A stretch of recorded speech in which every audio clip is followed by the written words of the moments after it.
Okay, so this is like a little addendum to relationship boundary video I made before. So the wisdom that I shared there was this question about, is whatever I'm doing in the relationship being considerate of the other person and myself at the same time? That's the question. That's the formula. So that'll help you establish good boundaries. Is what I'm doing considerate of them and myself at the same time? Typically, we do what's considerate of the other person and we don't consider ourselves, but that leaves us like resentful and it deteriorates the relationship. Another problem that I see is that we get focused on the outcome, and that's what gets us in that kind of situation. So we'll do something in order that we don't like upset the other person, make them feel bad, humiliate them, or like just like avoid conflict.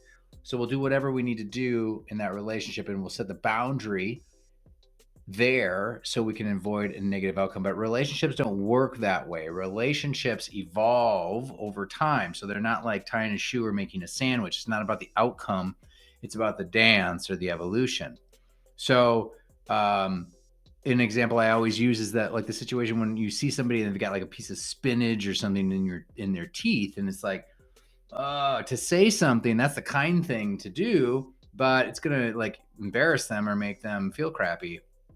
But in the long term, it's what's best for the relationship because then they respect you for having like the courage to say something and they begin to trust you. And the same is true with conflict. You know, we like fear conflict, but conflict is the fertilizer for relationships. We get in conflict, they fall apart, and then we repair. We come back together, we build trust, we strengthen the relationship.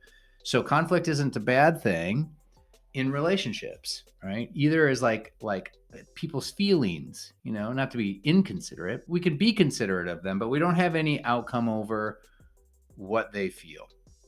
So that's the nugget of wisdom. You want to be focused on your intention in the relationship, to be kind, to be considerate, to be compassionate, not the outcome of the interaction. So just focusing on your intention, not the outcome. If that's confusing, you want to talk more about that, reach out to me. Let's connect. Let's talk about boundaries.